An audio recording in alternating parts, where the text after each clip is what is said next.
Rolls Royce car છે, જેનો mobile સોનાનો બનેલો છે, બેડરૂમ સોનાનો બનેલો છે, જહાજ સોનાનું બનેલું છે, વોશરૂમ સોનાનું બનેલું છે અને તે જે કારમાં મુસાફરી કરે છે તે પણ સોનાની બનેલી છે અને ફક્ત વાળ કાપવા માટે 30 લાખ રૂપિયા ખર્ચ કરે છે. શું તમે જાણો છો કે આ દુનિયામાં 2 એવા રાજાઓ છે જેમની પ્રતિ સેકન્ડ આવક 8,000 થી વધુ છે?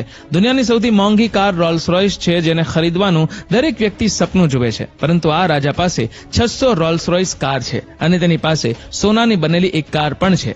આજના વિડીયોમાં આપણે બ્રુનેઈના રાજા હસનલ બોલકિયા અને દુબઈના રાજા શેખ રાશિદ બિન અલ મક્તુમની જીવનશૈલીની તુલના કરીશું, જેથી જાણી શકાય કે આ બંનેમાંથી સૌથી વૈભવી જીવનશૈલી કોણ જીવે છે.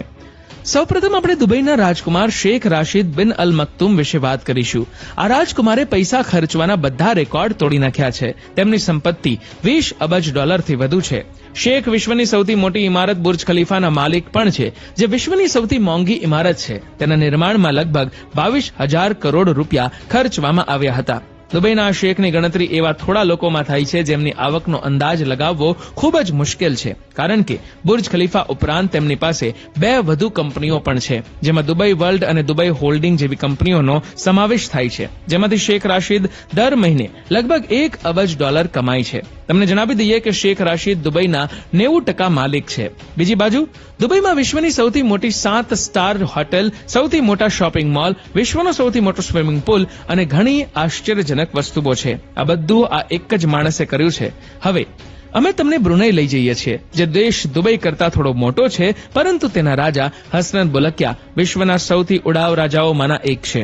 સુલતાન હસનલ બોલકિયા મોઢામાં સોનાની ચમચી લઈને જન્મ્યા હતા. તેનો મોબાઈલ સોનાનો બનેલો છે, બેડરૂમ સોનાનો બનેલો છે, જહાજ સોનાનું બનેલું છે, વોશરૂમ સોનાનું બનેલું છે. તે જે કારમાં મુસાફરી કરે છે તે પણ સોનાની બનેલી છે અને આ કારની ગણતરી દુનિયાની સૌથી મોંઘી કારમાં થાય છે, જેમાંથી ફક્ત એક જ રોલ્સ રોયસ કંપનીએ બનાવી હતી. બ્રુનેઈમાં દરેક વ્યક્તિ અમેરિકામાં રહેતા ધનિક માણસ કરતા પણ વધુ ધનવાન છે. હવે વાત કરીએ કે આ સુલતાન આટલા પૈસા ક્યાં ખર્ચ કરે છે, તો માઇકલ જેક્સન, જેમની ગણતરી દુનિયાના સૌથી મોંઘા ગાયકોમાં થતી હતી અને તેમણે પોતાના આખા જીવનમાં ફક્ત એક જ ખાનગી કાર્યક્રમ કર્યો હતો, જેનું આયોજન સુલતાન દ્વારા 1996માં તેમના 50મા જન્મદિવસે કરવામાં આવ્યું હતું.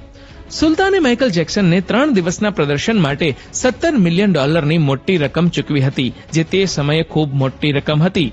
હસનલ બોલકિયાની કુલ સંપત્તિ લગભગ $30 બિલિયન હોવાનું કહેવાય છે, જે 2 લાખ કરોડથી વધુ છે. તમે હસનલ બોલકિયાની આવકનો અંદાજ એ વાત પરથી લગાવી શકો છો કે સુલતાનની આવક 1 સેકન્ડમાં લગભગ $100 વધે છે. બ્રુનેઈ તેલ અને ગેસની સંપત્તિ સમૃદ્ધ છે, તેથી જ સુલતાન 22 લાખ રૂપિયાના વાળ કાપે છે.